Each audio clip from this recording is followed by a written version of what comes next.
टाटा ने लॉन्च किया है ऑल्ट्रोज का रेसर वेरिएंट, जो कि भाई सबसे स्पोर्टिएस्ट एंड पावरफुल वेरिएंट है एल्ट्रोज लाइनअप में। इसके सेम कंपटीशन में एक गाड़ी आती है जिसका नाम है i20, जो कि काफी लोगों की चहीती गाड़ी है। आज की इस वीडियो के अंदर मैं कंपेयर करने वाला हूं ऑल्ट्रोज को i20 N-Line के साथ, जिसके अंदर दोनों के वेरिएंट्स भी बताऊंगा। ऑल्ट्रोज के अंदर टोटल 3 वेरिएंट आते हैं, R1, R2 and R3। Altroz इस बार मैनुअल ट्रांसमिशन में लॉन्च की गई है, जो रेसर वेरिएंट है। वहीं पे i20 N-Line की बात करें, उसमें 2 वेरिएंट आते हैं, N6 एंड N8, लेकिन इसमें आप मैनुअल प्लस 7 स्पीड का DCA ट्रांसमिशन भी मिल जाता है। आज की इस वीडियो के अंदर मैं कंपेयर करने वाला हूं ऑल्ट्रोज के R1 मतलब बेस वेरिएंट को मैनुअल ट्रांसमिशन में i20 के N-Line N6 बेस वेरिएंट से ही। दोनों के प्राइस में बात करूं तो दोनों का प्राइस में 50,500 रुपए का फर्क है, मतलब ऑल्ट्रोज सस्ती है i20 N-Line के वेरिएंट से। वहीं पे अब बात करते हैं डायमेंशन की। डायमेंशन में ऑल्ट्रोज की लेंथ है 3990 mm और i20 की लेंथ है 3995 mm। तो लेंथ में तो इतना कोई फर्क नहीं है, 5 mm का फर्क है। विड्थ की बात करें तो ऑल्ट्रोज जो है वो है 20 mm कम चौड़ी है i20 N-Line से।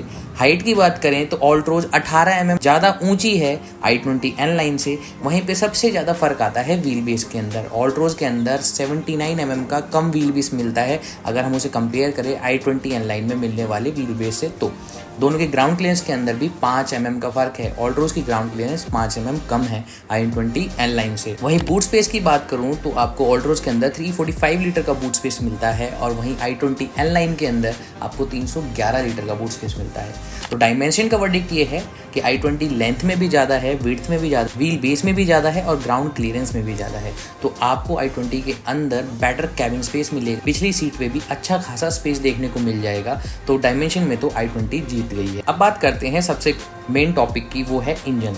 भाई दोनों ही गाड़ियों के अंदर बहुत ही पावरफुल इंजन आता है। एल्ट्रोज रेसर के अंदर 1.2 लीटर का टर्बो इंजन आता है, रेवोट्रॉन इंजन, जिसके अंदर आपको 3 सिलेंडर मिलते हैं। 3 सिलेंडर का इंजन है। पावर इसकी है 118 bhp। वहीं पे टॉर्क की बात करें तो 170 Nm का टॉर्क है। और वहीं पे Hyundai i20 N-Line के अंदर आपको 1 लीटर का टर्बो GDI इंजन मिलता है, जो कि आपको 118 bhp की पावर और 172 Nm का टॉर्क है। लेकिन एक बात बताते हैं, ऑटोमोबाइल लाइन में एक कहावत होती है, there is no replacement of displacement. तो ऑल्ट्रोज का इंजन थोड़ा बड़ा है, तो मे भी हो सकता है उसके अंदर आपको लो एंड ग्रंट एक्स्ट्रा मिल जाए। दोनों ही गाड़ियों के अंदर फ्यूल टैंक 37 लीटर का है। अब बात करते हैं एक्सटीरियर की और लुक्स की। देखो, लुक्स एक सब्जेक्टिव चॉइस है, किसी को ऑल्ट्रोज पसंद आ सकती है और किसी को Hyundai i20।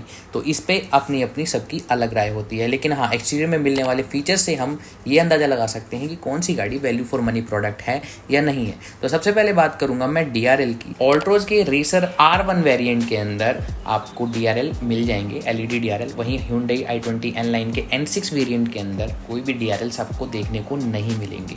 हेडलैम्प की बात करूं तो ऑल्ट्रोज के इस वेरिएंट के अंदर प्रोजेक्टर हेडलैम्प्स दिए गए हैं। वहीं i20 N-Line में आपको हेलोजन हेडलैम्प्स देखने को मिलेंगे। दोनों ही गाड़ियों के अंदर फॉग लैम्प्स हेलोजन दिए गए हैं। ORVM की बात करें तो ऑल्ट्रोज के अंदर जो ORVM है वो पियानो ब्लैक कलर में है, वहीं पे इंडिकेटर फेंडर पे है, तो इसमें ये एक पॉइंट डाउन है। वहीं i20 N-Line के अंदर आपको पियानो ब्लैक ORVM मिलेगा विद LED इंडिकेटर, तो ये एक प्रीमियम साइड पे आ जाता है। दोनों के अंदर एग्जॉस्ट टिप की बात करें तो ड्यूल टिप एग्जॉस्ट दोनों ही गाड़ियों के अंदर दिया गया है, वो भी फुली फंक्शनल, अच्छी बात है। रियर डिफॉगर दोनों ही गाड़ियों के अंदर आते हैं, लेकिन rear wiper with washer Altroz के R1 वेरिएंट में मिलता है, लेकिन Hyundai के i20 के N6 वेरिएंट के अंदर नहीं मिलता है। वहीं रियर स्पॉइलर भी आपको ऑल्ट्रोज में देखने को मिल जाएगा, i20 में नहीं मिलेगा। ऑटो हेडलैम्प्स का फीचर दोनों ही गाड़ियों के अंदर आता है। रेन सेंसिंग वाइपर ये आपको ऑल्ट्रोज रेसर R1 से मिलेगा, लेकिन Hyundai N-Line के अंदर आपको देखने को नहीं मिलेगा। वहीं बात करें सनरूफ की, जो कि ऑल्ट्रोज के R1 वेरिएंट में नहीं मिलेगा, लेकिन Hyundai i20 N-Line N6 variant के अंदर जरूर मिलेगा। काफ़ी लंबा सा नाम। एक्सटीरियर में बात करें तो दोनों ही गाड़ियाँ बढ़िया हैं, लेकिन ऑल्ट्रोज के अंदर आपको कुछ ज़्यादा फीचर्स देखने को मिलते हैं बेस मॉडल से। हाँ, सनरूफ नहीं मिलती, जो कि काफ़ी महंगा फीचर है। बात करते हैं इंटीरियर की। देखो, दोनों ही गाड़ियों के अंदर भर भर के फीचर्स दिए गए हैं दोनों के बेस वेरिएंट में। तो बेस वेरिएंट के अंदर दोनों ही गाड़ियों के अंदर पावर विंडो चारों डोर्स पे मिलेंगे। ORVM दोनों ही गाड़ियों के अंदर इलेक्ट्रिकली एडजस्टेबल एंड फोल्डेबल देखने को मिल जाएंगे। ड्राइवर सीट हाइट एडजस्टमेंट दोनों ही गाड़ियों के अंदर मिलते हैं। आर्म रेस्ट, अच्छा, इसके अंदर ऑल्ट्रोज रेसर R1 के अंदर आपको मिलेगा लेदराइट वाला विद स्लाइडिंग फंक्शन, जो कि i20 N-Line के अंदर मिलेगा बट फिक्स मिलेगा। वहीं पे इंस्ट्रूमेंट क्लस्टर आपको i20 N लाइन के अंदर ज़्यादा बेटर मिलता है, डिजिटल TFT विद MID मिलती है। वहीं एल्ट्रोज रेसर के अंदर सेमी डिजिटल देखने को मिलता है।